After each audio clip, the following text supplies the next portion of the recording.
Hello, everybody, and welcome to the Glory Reds podcast. It's your boy Don Benito, and today, man, I don't know. I'm back in my shell. That shell that I don't like, where I am. When I don't know what's going on at Manchester United.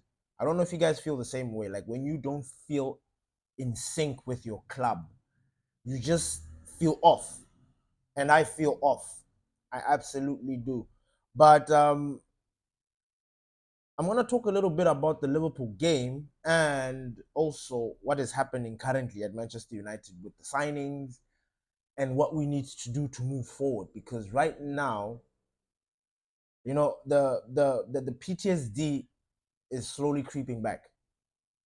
And when I say that, last season to me was just one of those seasons that I would love to forget. But unfortunately for us, we can't, because not only was it a very peculiar season last season, it stood out. And the one thing that it stood out for was injuries. Injuries were very prevalent at Manchester United last season. We were plagued by them. It doesn't matter what kind of it didn't matter who. People were just getting injured left, right, and center. And this brings me now into this conversation that I'm about to have with you guys, because I'm at that place. Because it is a combination of so many things that I have to come together. Because okay, first of all, playing against Liverpool, that game was very enjoyable, but at the same time not. Um, it was weird because not only were Liverpool not that good, because I mean I know everybody are probably thinking, oh, Liverpool were amazing and stuff. I think they were just okay. I think they were just okay, and we too at some point were just okay, but our combinations were just not working. Our center back pairing, like if there's one time if there's one moment or one time for a Manchester United fan to be scared about something, it was during that game. When we had our centre backs being Evans and Lindelof, and then being taken off at halftime because Evans is sick and Lindelof, they're not too sure. And then you bring in the substitutes, and then those substitutes, another centre back gets injured. Like, that was scary for me. And it just got me thinking, like, okay. And I didn't want to be that fan that is gonna go like, hey, this is why we need to do this, because I understand the situation. I understand that there's a process. Like, these guys need to find the right, like, there are negotiations and there are talks that need to happen in order for us to get the players that we want. I understand all of that. But right now, I think we're in crisis mode and we need to fix this. And the only reason why I'm saying we need to fix this is because the Premier League is starting very, very soon, in 2 weeks or a week and a half. We are playing against Fulham. We don't have everybody in. The boys have left the USA. Yes, they've gone back to quarantine. They're going to join in with the likes of Bruno, Garnacho, Delo, Xerxes, Martinez, uh, who else? The Mainu, like the guys that didn't really feature because they had an extended uh holiday because of them participating in Euros and stuff like that. So the team that went to the US tour wasn't the full complete Manchester United team. It wasn't. And I'm happy we got to see them. And I need to say this because preseason is a very tricky time, because yeah, you can't take the games very seriously, but then again, it shows you the progression of the boys. It shows you where they're at physically. um It shows where they're at mentally. It shows where they're at in terms of their fitness. You can gauge, you can have an idea of, like, okay, no, this guy is ready to go. This guy is ready to go. This guy is not ready. So that's what the preseason is normally about.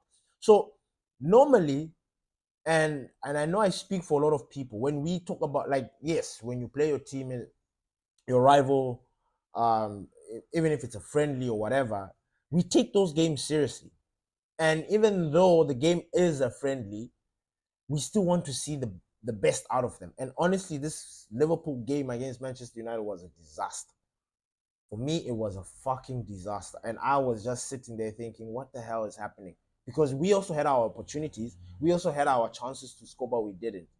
And it was wild because the the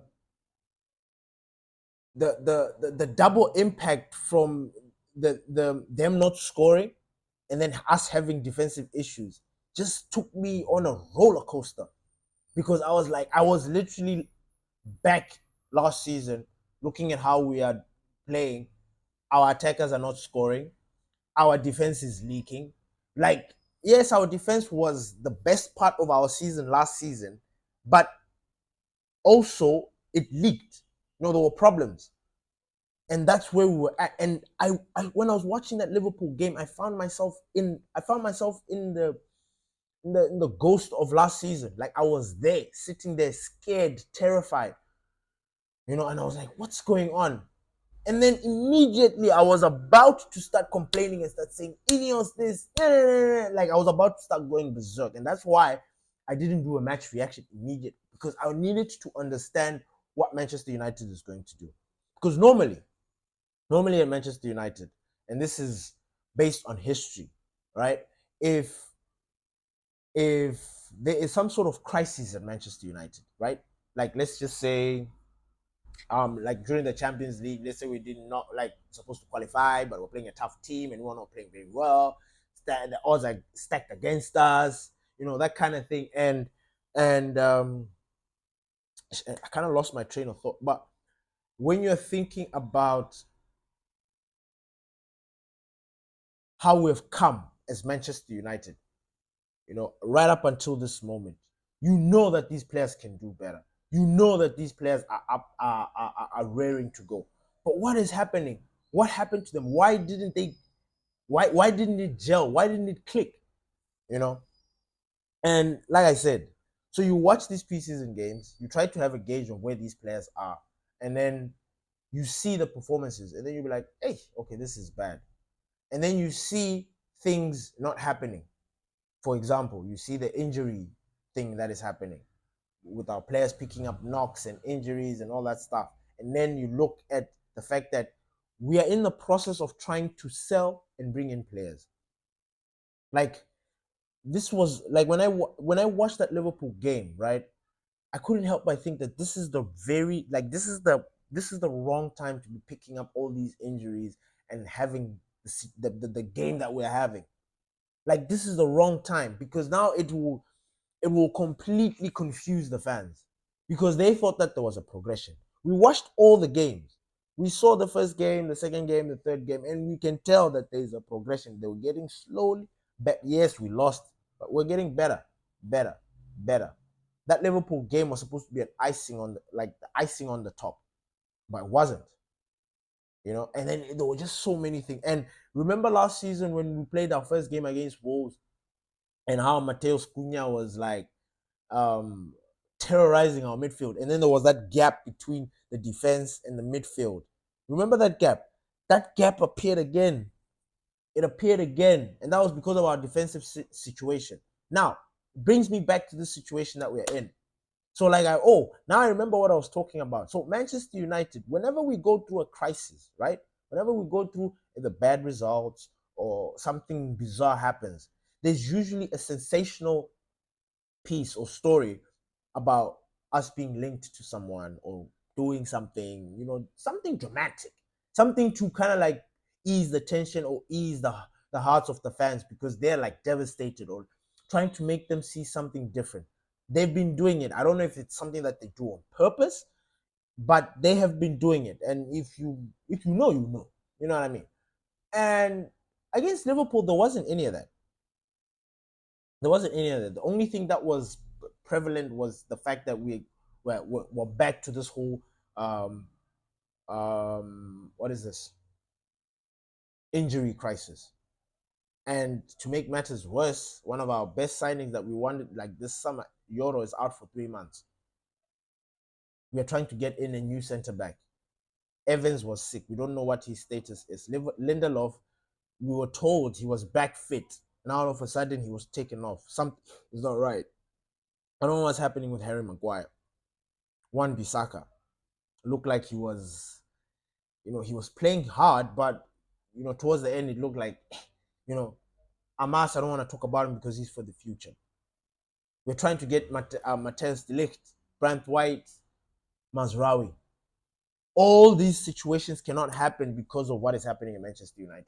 So I understand where Manchester United fans are right now because we are literally in a transfer limbo.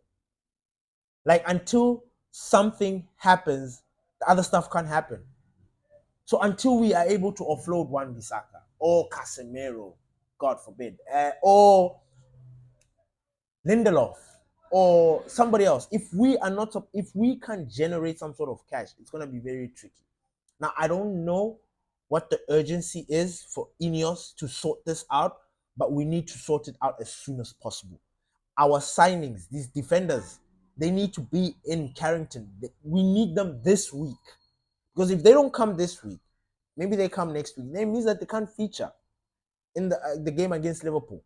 Because we have that tendency, unless those guys are there doing their preseason and they're fit, and when they come to Manchester United, do their medicals, people will see that, no, these guys can just come into the team. Then maybe. But normally, we know these guys. If somebody comes late, he needs time to gel in with the club, with these teammates. So, if we're not getting any of these players right now, like this week, it's a disaster. And that is why I was worried. And that is why I didn't post anything, because I needed to understand. I needed to hear what we're going to do. We want Ugarte. We want De Ligt. We want Mazraoui. Like, Brandt White. How are we going? These deals cannot happen if we don't sell. They'll not happen. They'll not happen. And then we will be stuck with this whole thing of like, oh no, we can't offload players, or Ineos this, hey. But we need to sell in order to buy. And this is the transfer limbo that we are at, because Manchester United is struggling to come to agree terms with West Ham or other teams that are trying to get these players. The other teams are taking a piss, actually, by bidding small money. Anyway, I understand financial fair play is going ham on the Premier League right now. I understand, but there is value in the players that we're trying to sell. But I honestly think if Wan-Bissaka is the guy that is, like, if he's the one to leave, then we need to push this deal fast and get in the players that we need to get in, because it is a disaster. It is a problem. So we'll talk about the Liverpool game. Individually, there were players that went off. Ahmad was good, but he was a little bit off for his standards. Jadon Sancho played out of position. He was also kind of quiet, but he had his moments. Like, Jadon Sancho is looking sharp, just like he did last season when we played against Real Madrid, like during the preseason. He's looking sharp, but he was playing out of position. I don't know if that's going to translate into the Premier League. I hope it does. But yeah, Rashford again, he's looking like he's getting back to his old self, but it's still not there. Like, it still seems like it's a long way for him to get to that Marcus Rashford that we know, that has got no fear, that attacks every defender, that takes on every defender.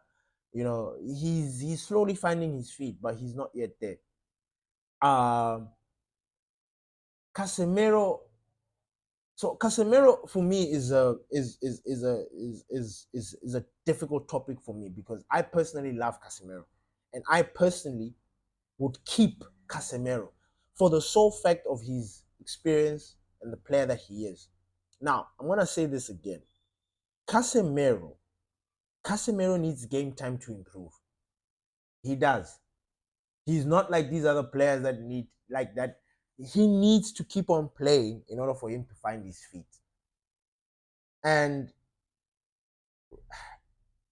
at the moment, he's looking a little bit sluggish, slow, but his passing and everything else is on point. His progressive passes are on point. Like, his interceptions are on point. It's just that he's making these weird last-ditch tackles that used to work back in the days, but they're not anymore for some reason, because I don't know if he's slow and he's always looking like he's got a yellow, a red in him. You know, he you tend to be nervous watching Casemiro, but at the same time, you know that this guy is quality. Man, you know, Casemiro's quality is something I just cannot ignore. I'm sorry. I can't ignore Casemiro's quality. In as much as he has depreciated. He has dropped his levels. Like, he's not the Casemiro that won the 4-peat or 3-peat with Real Madrid. No, he's not. But that guy is still there also somehow. Like, the quality is still there. And you can see it with his professionalism, how he's playing with Manchester United. I know people want to get rid of him. But if we're not going to replace that guy, he's actually going to be a big loss. Now, here comes the whole deal with Ugarte and all these other guys. Ugarte, the situation with PSG is seeming like it's an issue. I don't know if we're going to land this guy. We need to land him, but I don't know. This guy already agreed personal terms with Manchester United. It's just the club's failing to come to an agreement. PSG want us to buy this guy want him to take him on loan with the option to buy. Manchester United are still weighing up those options. I don't know what is happening. Like, it's just annoying. He was supposed to be a Manchester United player by now. Like last week. Like, when I said Ugarte next, man, like that time, man, it was looking good. It was looking like Ugarte was touching down at Manchester United. So I don't know. And then De Ligt and Mazraoui. There is a double transfer package of those two. Like, De Ligt is tunnel vision, only focusing on getting into Manchester United's books. He's waiting. And I think the director of football for Bayern Munich, he released something that was very cryptic. To me, I feel like that De Ligt deal. Anyway, just based on what I was reading, when I read that Matthias De Ligt little thing by the sporting director or whoever it is that's handling the media, whatever, he said something onto the lines of like, listen, we'll cross that bridge when we get there. We need to take into consideration the player's feelings and how he wants. As it stands, he is a Bayern Munich player, but things can change. You know, along those lines. Obviously, I'm not saying word for word. I don't have the script on me because I read it last night. But it gave me hope. It made me think, you know what? I think there's something happening here with this De Ligt. I'm not sure about Mazraoui, but with De Ligt, I think there's something cooking. There really is something cooking. I just don't know to what extent, but he's already agreed personal terms as well. Mazraoui has already agreed personal terms as well. All these players that we have linked to heavily, that should be at Manchester United as soon as yesterday, have agreed personal terms with Man United. We are the ones taking a piss, or their clubs are probably the ones taking a piss. But this week, I honestly am not going to promise you anything. I'm not going to start. I'm going to sit here and say, oh, deals have to be done, because I think Ineos and Manchester United, they know that things need to happen this week. Things need to happen this week. Like, no lie. No bullshit. Things need to happen. Like, we need to get 2 players in at least this week. And okay, at least 1 player. We need to get at least 1 player, and then maybe by the weekend, crossing over to next weekend, we get the other 2, you know, and then maybe addition, whatever. But we need these players in this week. Will it happen? I don't know. Will Manchester United step up their pursuit of trying to fix this club? I don't know. We are all in the same page. You're reading, because right now, the only thing that's coming out is regurgitation. People are just repeating news. And when you read it, some of them, maybe they're just swapping paragraphs, you know, to make it look, you know, like juicy. But you read the story, it's the same thing. And when you see the same thing, you know that nothing is really moving. Nothing is moving. And that's the problem. That is the problem. The one thing that I'm excited about, or my takeaway on this American tour, was number 1, the beef between Sancho and the gaffer I think it's finally been settled. Like, I think it's done. I think Sancho now just needs to work. He needs to now just do his thing, forget about social media, forget about getting into a little rift with the manager. Next season, new beginnings, new everything, new lease in life, new everything. So I was excited to see that beef is squashed. I'm happy there's peace in Manchester United. I was happy to see the youngsters, particularly Amas, Collier, Oyedele, uh, Murray. I was really, really, really, really excited about it because you can already tell who's coming into the first team. This Premier League season, you can already tell, and the boys are exciting. Collier is one to watch. He's going to be, oh, he was supposed to. Ghana. Ghana was a box to box, or was he our CDM? James Garner. I'm just trying to remember because Collier is about to do what James Garner was supposed to be doing for Manchester United. Remember James Garner, who, by the way, is still a good player. He is still a magnificent player. And I think if he's playing for Manchester United, he's a different baller. It's just unfortunate that he's out there. But I was excited about the youngsters this season. We've got new blood. It shows that the Manchester United Academy is doing the business and trying to produce the best athletes out there. I am excited about that. I'm excited to see Ahmad do his thing this season. This is going to be a very big season for Ahmad. It's going to be a very big season for Sancho as well. It's going to be a very big season for Rashford. It's going to be a very big season for Hoyland. You know, it's intense. It's not going to be easy. I'm happy to see Bruno back. I'm happy to see Garnacho back. I don't know if Garnacho is going. I don't know if Garnacho is going to have to work for his position. You know, like I don't know what the conundrum is going to be, but I'm excited for it. But we need to sort out our defensive issues because attacking wise, I think we're good. I honestly think we're good. From like the front four positions, like if we were trying to add, like when we were trying to add Xavi Simon, like if we are trying to get Xavi Simon in Manchester United, which by the way has already gone back to Leipzig and what. But if we're trying to bring in a player like Simon, like what does that mean for all the other wingers that are there? So like the attacking position, I think we are stacked. It's up to those boys to produce.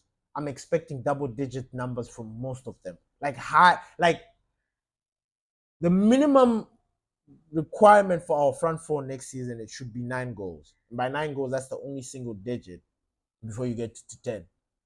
You know, and not everybody can score 10 goals in the Premier League season. And obviously, based on how things will pan out, we don't know. We don't know who's going to be starting, whatever. But I want our starting front three all three to have double digits. Like I'm not even messing about. And the wingers, they need to have more assists than goals. They need to be producing for our strikers. You know, we've got Xerxes in, you know, our Ronaldinho. Apparently, boy he's very skillful, technically gifted. So we can't wait to see boy. You know, I saw a little short of him doing something, and I'm like, hey, Xerxes, I see you, fam. I see you, fam. So I'm excited for Xerxes. You know, I'm excited for everybody, but I'm worried about our defensive situation. The midfield and defense, I'm worried. Apparently, Scott McTominay is wanted by Fulham. Like, he might leave. And he was looking good against Liverpool. And that number 10 position was weird. It was weird. Like, I saw him take control, and I'm like, Scotty, is that you? You know? And then the one Bissaka, Ugarte, Casemiro, Ericsson. Like, our midfield is stacked, but we don't know what one. We don't know what is actually going to happen. Ericsson is also looking good. He's looking a little bit sharp. Like, it's confusing. That's the problem with preseason. You just don't know what you're going to get in the beginning of the season. But I just hope that we are not going to have tired legs beginning of the season. Because if that happens, I'm going to blow a gasket. I am going to combust if that happens. If we play our first game against Fulham and it looks like we have got weights on our legs, I swear to you, I am going to combust. I'm going to burst into flames because this is something that I've been complaining about. Can they fix the pre-season? If that's the situation, then they need to stop going to America. Because now this is the third preseason in America, and things are just not going according to plan. Things are just not happening. So what the fuck? Yes, you're going to America for the sun, for the facilities and stuff. But I'm pretty sure you can find facilities somewhere else, Dubai or freaking South Africa. There are so many places, not only America. I don't know what it is about America, but it's doing something to our players. It is. And another thing, one thing that I would like Manchester United to do, because I think when I was watching the game against Liverpool, those guys were mentioning that Liverpool, after our game, they still have 2 more games behind closed doors or something like that. Maybe they've got one that is normal, and then they've got another one that's behind closed doors. I think Manchester United need to have at least 2 games behind closed doors, so that the likes of Bruno, Garnacho, the low, and all those guys can come up to speed, get those that game time in them, under their legs, so that they can be in contention. Because listen, I'm not starting this Premier League without my captain. My captain is showing bench, like I'm scared. If Garnacho is nowhere near that bench, I'll be worried. So I really want these guys to play, get the minutes in their legs, because they haven't. They don't have anything. They still have got the vacation in their legs. So they need to get that out. They need to get that vacation. But other than that, it was not bad. It was nice to see our boys. It was nice for them to get out there. Unfortunately for us, we picked up injuries, and that was sad in that sense. But we are hoping that Ineos have looked at that situation and like, listen, we are sorting it out. We're working on it. Because that's all I want to hear. That's all I want to hear. I just want to hear that there's a plan. There is a plan, and that plan is moving on fast. That's all I wanted to see. But what did you think about that Liverpool game? Were you as disappointed as I was? Because I was mixed. I was disappointed, but at the same time, I was pleased about certain things about the game. There are certain things in that game that I saw that were pleasing to my eye. That I was like, oh, this is nice. Like, oh, United, you do this now? Like, I was excited. And this against Liverpool. I was touched. Three and no reply. Like, really? Like, who the fuck are we? Like, do you know what are you guys doing? I was upset by that. But after you calm down, you realize it wasn't bad. I looked at Salah. I'm like, yeah, Mo Salah is Mo Salah, but he wasn't super. I mean, he was, but he wasn't crisp Mo Salah. Amas held his own against Salah. It was a difficult matchup for him, but he held his own, even though Mo Salah got the best of him, bested him in most of the occasions. But he held his own, and that was a big achievement for me to see. Collier was good. He's a proper box-to-box. Proper. Casemiro was slow, misplacing some passes there and there. And, I totally understand when people are like, get this guy out. I do. But if we're not thinking about replacing him, then I'm sorry. I'm not getting rid of Casemiro. I'm not getting rid of any player at Manchester United if you're not going to replace them. I don't want. I'd rather stay with my with my headache. My headache is the team that is there right now. So I'd rather stay with them and stick with them rather than lose more and not even bring in. That is a tricky part for me. So yeah, but what do you think Manchester United should do? Do you think we're going to sign these players anytime soon? Do you think we're going to get a here we go from the transfer guru himself, Fabrizio Romano? Because that's all I'm waiting to hear. I'm waiting to hear Manchester United and West Ham have agreed a deal. I'm waiting to hear Bayern Munich and Manchester United have agreed a deal. Because the personal terms part, it's done. I just want to hear Manchester United, Bayern Munich, agree, deal. Boom. Then we can now have a here we go. And then we can now move on and move forward. Because damn. Whew. Premier League. The EPL is back, baby. And you know what? We're playing Liverpool in the third week. The Liverpool we played in America is not going to be the same. It's going to be a more hungry one. But also, Liverpool, Scousers, understand that the same Manchester United you met there is not going to be the same. We're going to have our Magnifico. We're going to have our Garnacho. Huh? Huh? Huh? We're going to have our people back. So we'll see. We'll see. I'm looking forward to that Liverpool game. But I'm more looking forward to the start because, hey, if we start strong, if we start good, I think it will reshape the minds of the players. It will show the players that, listen, we're in a position for ourselves to just keep on pushing, pushing, pushing, pushing. If we start off bad, then they put themselves in that mix like, listen, we'll get there. We just started. The Premier League has just started. You know, that's what they'll always do. Like, nah, it's still early days. It's just one game. It's 2 games. There's 30-something games yet to go. No. From the get-go, like Arsenal, bang, bang, bang, bang, bang. Then people will be like, whoa, okay, you guys are here with the statement. You know, you guys mean business. And then that's when the psychological game starts. That's when you get the media now starting to be like, oh, these guys are like this confuse people, put people through a frenzy. Then you guys lose your mind because you don't understand football.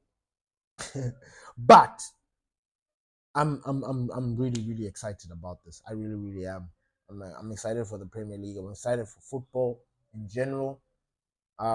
So yeah, that was Manchester United. We are all on the same page. There's this transfer limbo that is looming over us that we just don't know what we need to do. And until we are able to sell a player, we will not be able to bring in any players. So until any of that happens, nothing will happen. We will remain in this weirdness that's happening right now, where it's like you just keep hearing stories about us being linked and regurgitation of Mazraoui and De Ligt and all this what, but nothing happens. So until you get that from the gurus that things are. Thank you everyone for listening to the Glory Reds. It's your boy Don Benito. Please don't forget to subscribe. Don't forget to push that notification bell so that you can get all Glory Red stuff, whether it's shorts, videos, remind you, please, and share our videos. Please don't forget to comment. Tell us what you think about what's going to happen. Are you also feeling like me? Are you a little bit nervous about what's going on? I mean, we were trying to fix the situation with our defensive problems, but you come back, then there's more issues in that defensive department, and it's like, what's going on? Are you in the same place as me? Are you feeling the same way that I'm feeling? Please leave your comment down below. It's your boy Don Benito, and I'm out. Peace.